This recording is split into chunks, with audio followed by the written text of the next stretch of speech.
Kicking off the most surprising picks of day 2 in the NFL draft, we have Will Levis, taken at number 33 overall by the Titans. They moved up to get him. And I think, we watched Will Levis fall out of the first round. We thought maybe the Titans would trade up for a quarterback. CJ Stroud didn't make it to 3. That was kind of the guy you thought they might be targeting.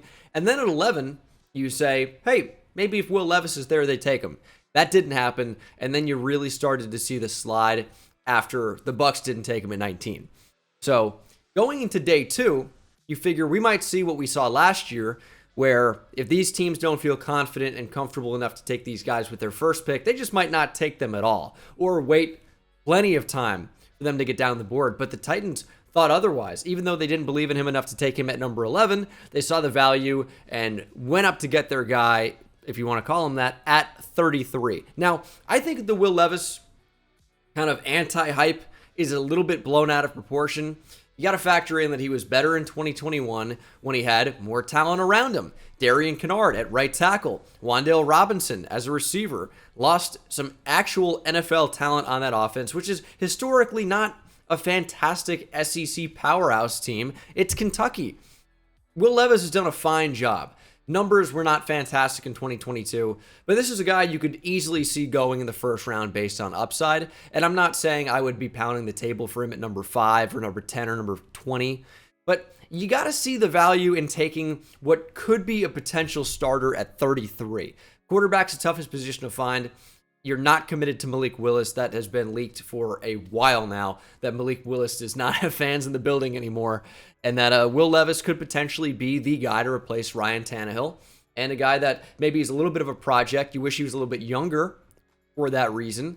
But I think there is value at 33. I don't hate the pick the way everybody else seems to. I do think it's a bit weird, and I was surprised to see him not fall further, but he was available at 33.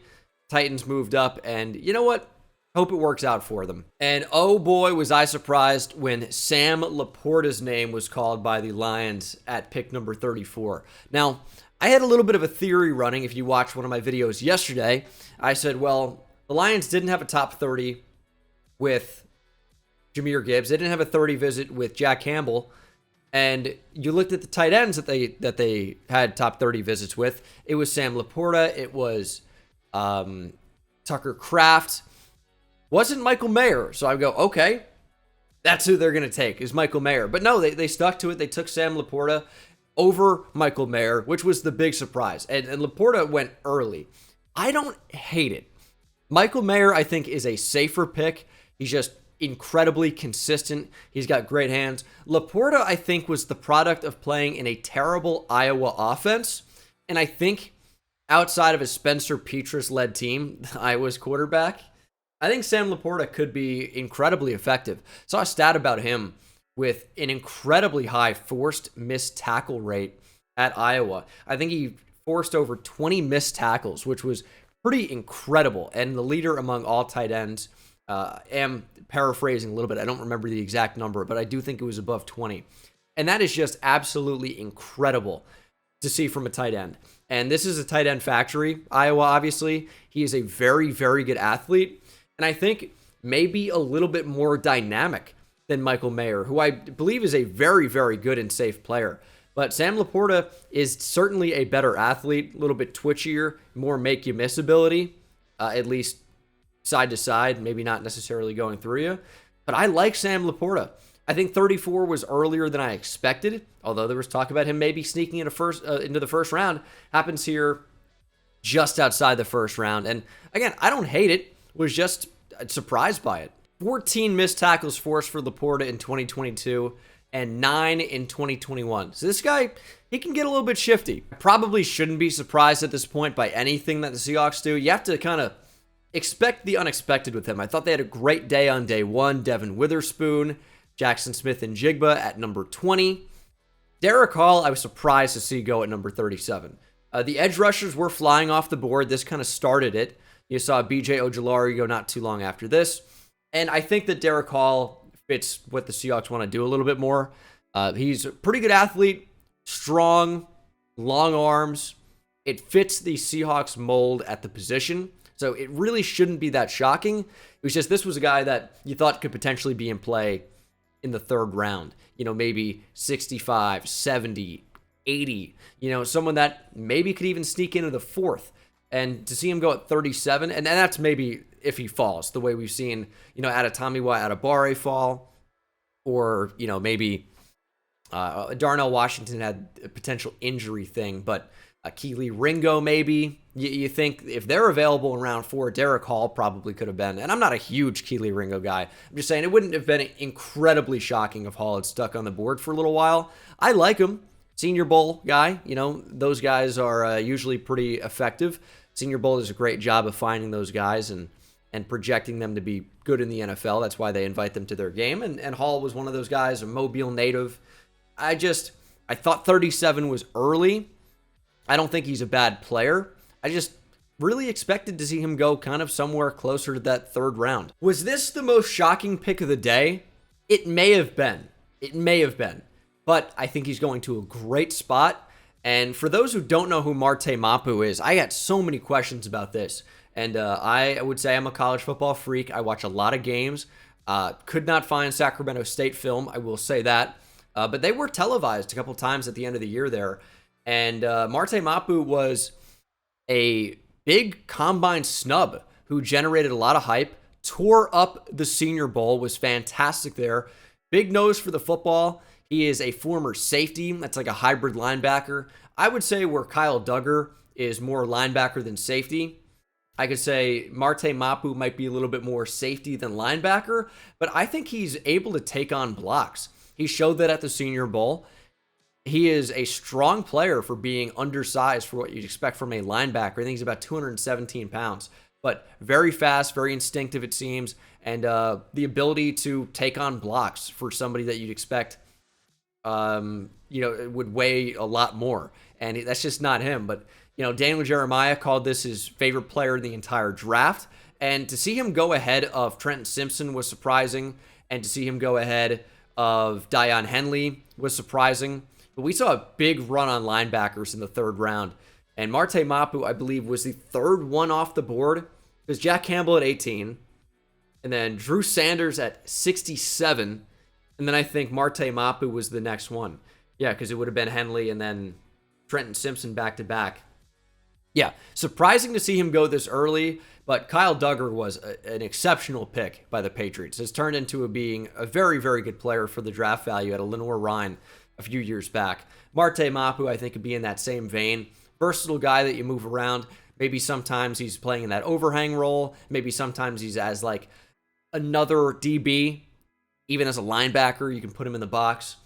I think it's going to be a unique player for Bill Belichick to just use however he might like. We see so many of these versatile chess piece type defensive players in these drafts. I think Marte Mapu could kind of go into that same type of category and classification. So I like it for New England. I think if anyone's going to get the most out of him, it's going to be them. And I don't really think it's even too early either. He kept up with everybody at the Senior Bowl. And, there's a Senior Bowl guy we just talked about not too long ago in Derek Hall who went at 37, right? He was as good as anybody. So at number 76, I don't think you hate it. I can understand not knowing him, not a combine invite. It was a snub at the time. And I think he could end up being a really solid player. If you told me that a Cincinnati receiver would be drafted in the first round, I would say, or not the first round, excuse me, on day 2, in the top 100, I would say, yeah, that makes sense. Yeah, Tyler Scott's a really good player. Was not Tyler Scott at all. It was his teammate, Trey Tucker. A little bit undersized, no question.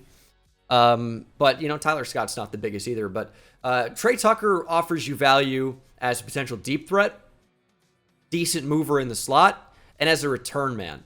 And is top 100 at number 100 a little bit too early for a return man? I don't know. I think that's up for you to decide, and time will tell.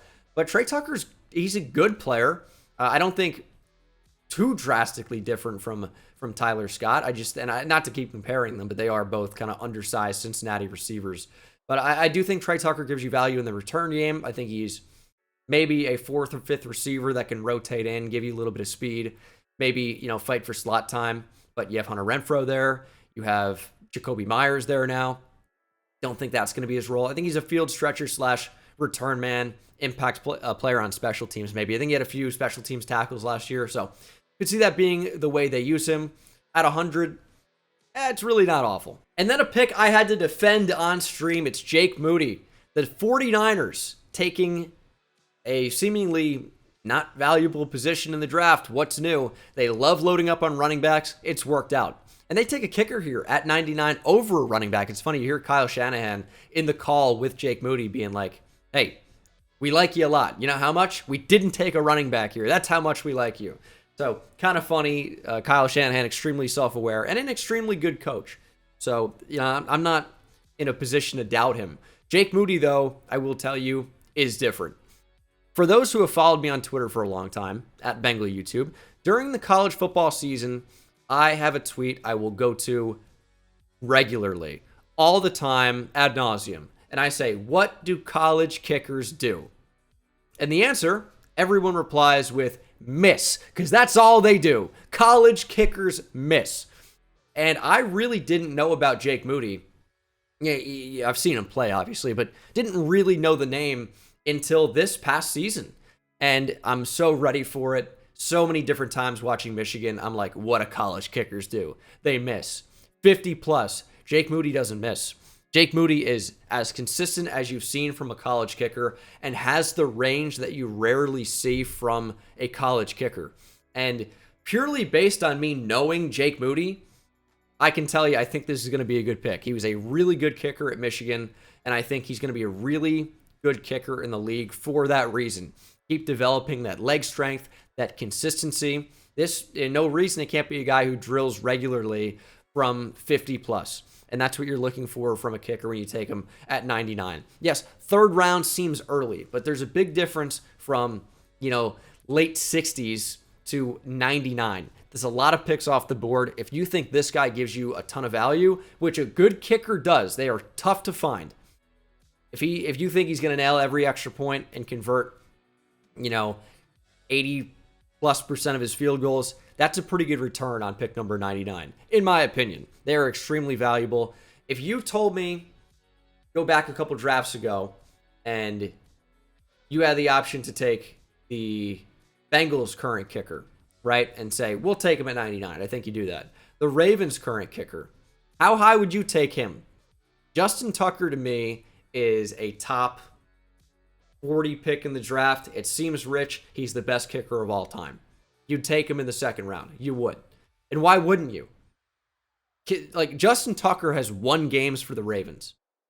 And for a run-heavy team, maybe you don't feel like you can stretch down the field. Maybe you get to the 40-yard line and things kind of stall a bit. Jake Moody could help convert some of those from punts into points. So that's the thing there. I actually don't hate the pick at all. I like it. I think if you go out, get the best kicker in the draft, you think he's a difference maker, why not at 99? Yeah, is it a super valuable position? No. Some people are going to hate it for that reason. They had so many different other players on the board they could have taken or should have taken. I don't mind Jake Moody. If he is what you think he could be, the value is going to make sense. Would I have said this about Roberto Aguayo? Tough to say. I'll see you in the next one. Subscribe if you're not subscribed already, and take it easy.